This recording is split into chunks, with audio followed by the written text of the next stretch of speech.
Welcome back to Down the Stretch, everyone. I'm Mark Asano. Our next set of guests, well, she is a Saratoga resident, and along with her husband Roger, part owners of the Jim Dandy hero Macho Again.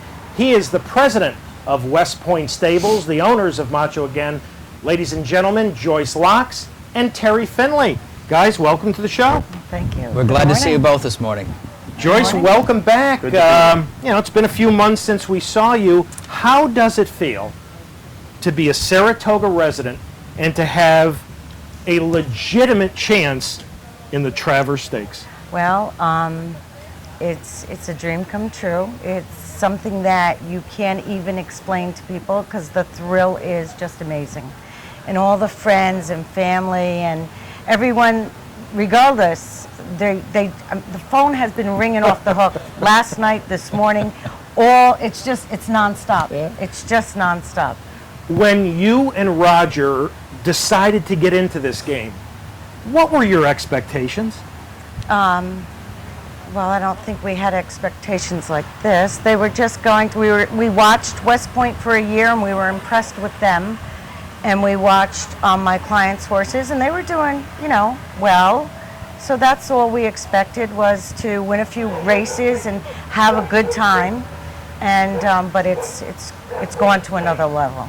Well, I imagine you're having a very good time. Excellent. And earlier at the meet, in the Jim Dandy, Macho Again, what a winner's circle ceremony after the race. Our audience is going to take a look at it.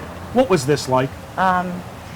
It was just thrilling. I mean, we were sitting there screaming, cheering him on. Couldn't find him because he wasn't gray anymore. He was full of mud. So it was hard to see what horse was hers, which one was him. Of course, we were looking for the black cap because you could tell that was Julian. And then when we got in the winner's circle, I mean, it was amazing.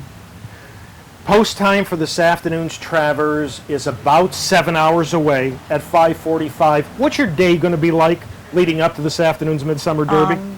I'll be the social butterfly. I have lots of friends in different tables and boxes that I'll keep myself busy all day and the nerves are just the anxieties are just going to increase as the day goes on. But that's good stuff, isn't it? Oh, it's all good. That's why you got into this game. Absolutely. It's amazing. Well, I'm thrilled. Terry, we did well with Macho, so we're psyched. I can't ask for anything more. That's wonderful. Well, for a discussion about the Jim Dandy hero, Macho Again, here's Michael and Terry. Well, Terry, we're glad to see you this morning, and Joyce, and we've got with us the West Point man, and boy, they've had a good 12 to 18 months on the American racing landscape. But Terry, a little different twist here. This guy, Macho, is a February 2-year-old purchase, and I'd like to ask you, as the president and founder of West Point, when you talk about going to auctions, is there a preference for yearlings versus 2-year-olds, or do you scope out a plan late each year for the coming year? We like to go to the 2-year-old sales. I mean, we'll go to the yearling sales, and we'll buy a couple, Mike, but really our focus is on the 2-year-old sales. I work with Buzz Chase, and if you look at our record and you do an analysis, our best sources come out of the 2-year-old sales. Mm-hmm. So we like to stick to the things we do well. Is there a reason for that as a preference? I don't know. I get, we go to the sales. I mean, there are a lot of people that they go to sales and they work hard. We like to think that we work hard, and we know the players and we know the type of horses that we like and that we think will go on and be successful on the racetrack. So I'd like to think, we've kept at it year after year after year, and that's what I tell people. They say, what's the key to your success? You got to keep buying. You've been working hard. 2 words, you got to keep buying. Yeah, you've been working hard. Terry, you, West Point, have more than one trainer. I think our audience would like to know how you go about placing horses and trainers and what your game plan might be, so to speak. We really don't have a game plan. Okay. The horses, the New York breds obviously are going to come up here. We have an operation in the Midwest and an operation on the West Coast. But when we buy, we'll buy about 35 2-year-olds. I think our crop of our class of 2008 is about 38. And really we just kind of work through it, and we'll a couple here, a couple there. And I don't think, if you look at it, there's not a grand plan. It's just what feels right. Okay. All right. Well, that certainly has been working. Let's talk specifically about Macho Again. He's classic placed. You guys are looking on top of the Travers this afternoon. I might describe his progress as a colt who was sort of, well, one good race, one bad race, but around Derby trial time this year, he's gotten good. Talk about that. Well, I think, I mean, not all the horses in their class, all the 3-year-old colts, I mean, they're not all ready to go to the Derby. And really, you got to put some pressure on, you know, I mean, starting on February 1st and, you know, as you progress towards the first Saturday in May. I mean, there are a lot of horses that the pressure is applied to them that they're not ready to. And that's an unfortunate part of business. We've been guilty of it. But, you know, I think after you're in it for a while, you realize you accept the fact, I'm not going to get to the Kentucky Derby with this colt. And I think it helps you to take a step back and to take a deep breath. And actually, that's what we did with this colt. And we thought after he ran so well in the Derby trial, we'd have a shot at the Preakness. Yeah. So everything's kind of fallen into place. That's interesting. We're going to take a look at the Jim Dandy here. And Macho, again, will be number 7, fourth on the rail when we pick it up here. And, you know, another big victory for West Point. Terry, talk about this performance. I remember we had a bunch of partners in front of the big screen in the clubhouse, and I thought as he did here, he kind of throttled down. I said, well, we gave it a good shot, and we took a big shot at the Jim Dandy. And he's a horse that runs the turns really well. If you see, he's just about ready to change over onto his left lead here, and he throttled down right there. And I said, well, we're going backwards. Everybody else is going forward.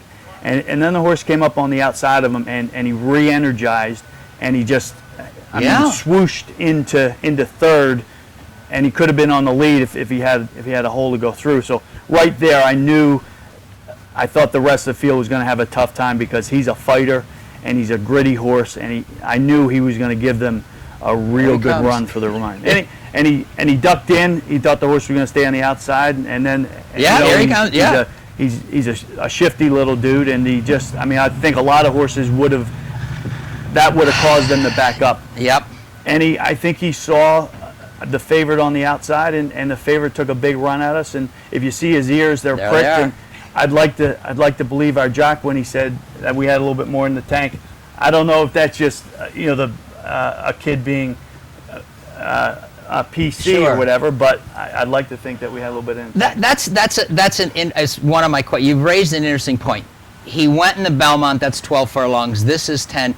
In your gut, is 10 any problem this afternoon? Could be. I mean, you just never know. Very few of them really want to go 1.25 miles, and it'd just be a matter of just the way it sets up the first part of it, and we need to take a little starch out of the horses that you would think are going to be coming on. So, for me to sit here and say absolutely, I have all the confidence in the world that he's going to get 1.25 miles, I wouldn't be telling you the truth. And so, but I'm okay. I'm okay in the spot we're in. I really am. I like that. I like that a lot. Final question, Tara. Going to switch gears here. You're on the board of the Breeders' Cup. Okay. A lot of talk about going to Santa Anita, synthetic, 2 years in a row.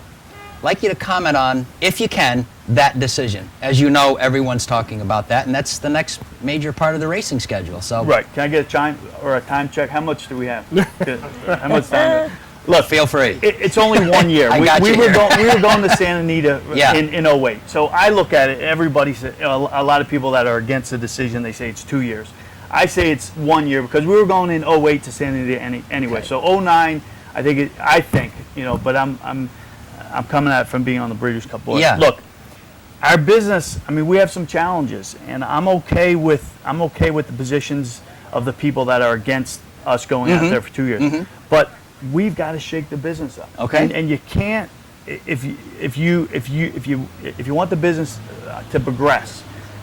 What if we go out there for 2 years and we do some of the things like we land a big sponsor, and it's a beautiful day, and we just, our ratings go through the roof, our betting goes through the roof.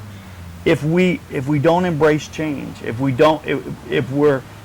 can't be comfortable where we're at right now.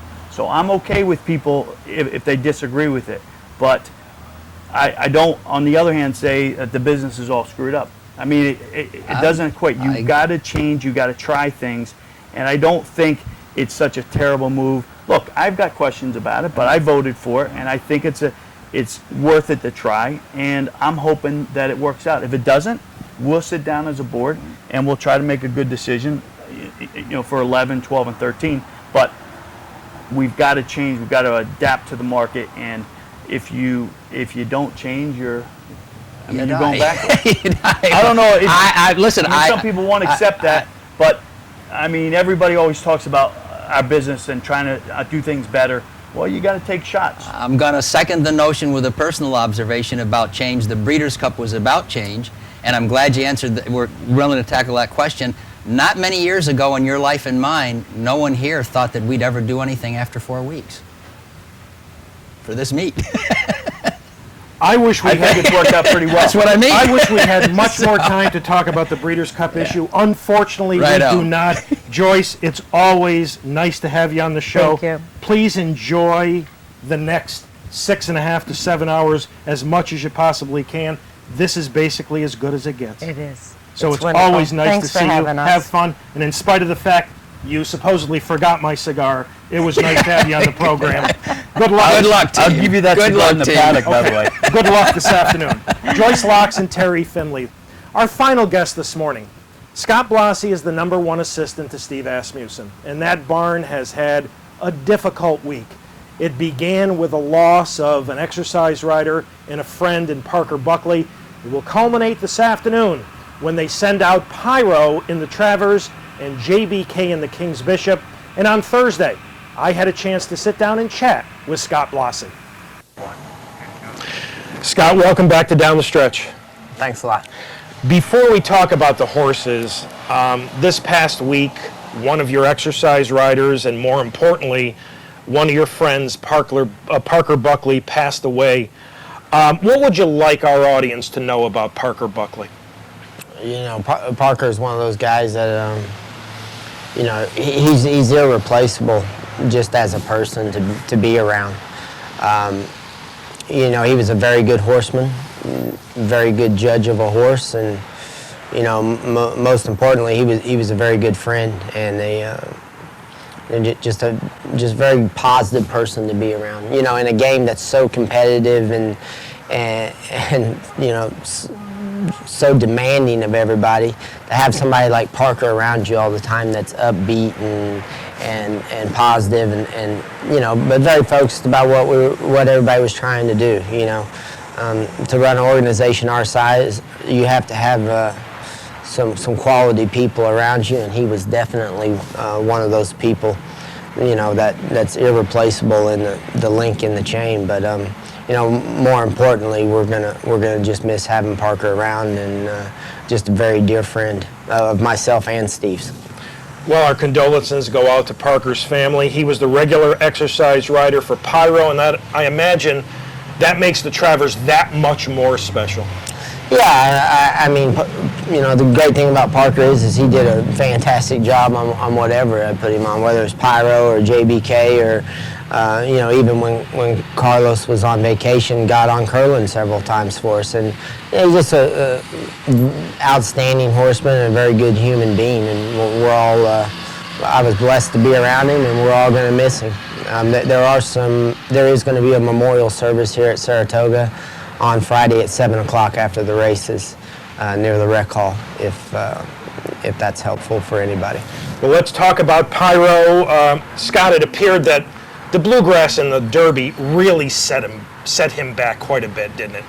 Yeah, I think we got a little off track in the bluegrass, and as Steve's talked about it several times. We probably overanalyzed the race a little bit. As easily as he cooled out that day, and I was there, it just seemed like he didn't get anything out of it. And then, we worked him back 3/4, and probably just did a little too much with him after the bluegrass, overreacted after the bluegrass, going into the Derby.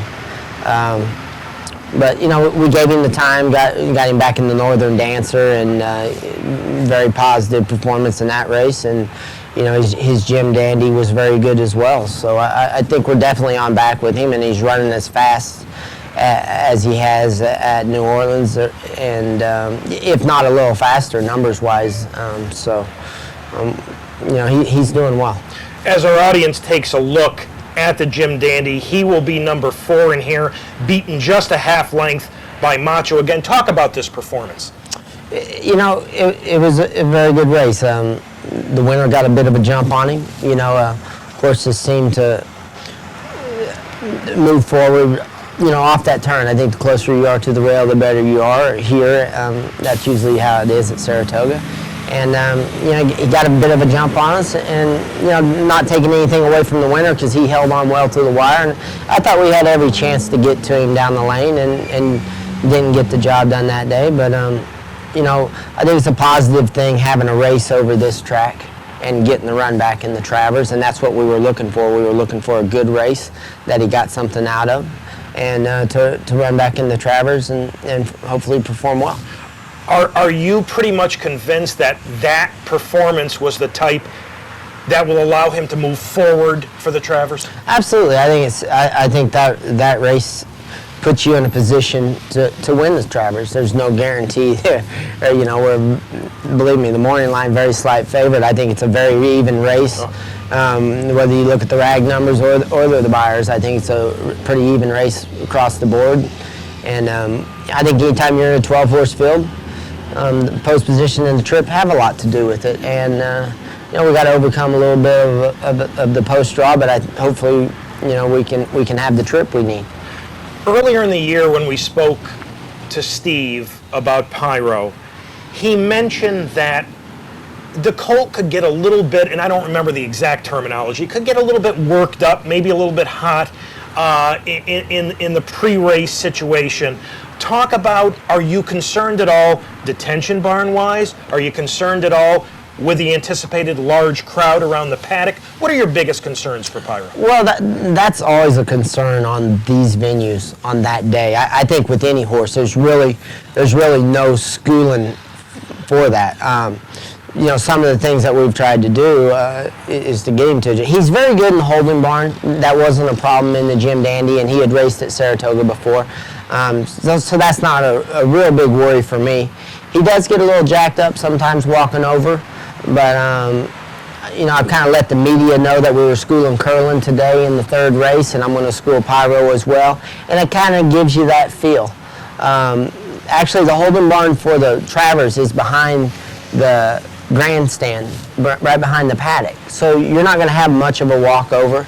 So you know, that may even work out better for us as far as him staying quiet. But we've got to do a lot of schooling with him here, and he's not had to travel to run, and I think that's all a big plus. How's he coming to the race? You know, we've had a little trouble with the weather, like everybody this meet. We got a decent 3/4 in him about 10, 11 days ago, and you know, he's ready. He's fit as he can be, and he's physically prepared to run. We just need him to run his race now. Well, Pyro's the morning line favorite in the Travers. You've got a colt in the King's Bishop who will likely go off favored. That's JBK. How's he coming up to that race? JB's doing fantastic. We've pointed to this race, you know, the Jersey Shore, and his preps all year long have been to get to this race where he has run so well at Saratoga. You know, when everybody saw his maiden race here, and you know, who wouldn't want him after seeing that? Yeah. And you know, that being said, we have pointed towards this race, and we're expecting him to run a big race. Our audience is going to take a look at the Woody Stevens on Belmont Stakes Day, same 7/8 as this afternoon. Talk about this performance, and is he better at 3/4 or 7/8? Any concern about the 7/8 this afternoon? Not to me. I think he stays on well 7/8. You know, he's actually a very manageable horse. As fast as he is, he's got a very good mind about him, and you know, I would expect him to be placed well early. And he's the way he's trained and the way he gallops out in his works and the things that we've seen of him, I think it's very within him. He's nicely drawn toward the outside. Jimmy Jerkin's got a very fast colt on the rail in Desert Key. Can JBK comfortably stalk another speedy horse? Absolutely. Like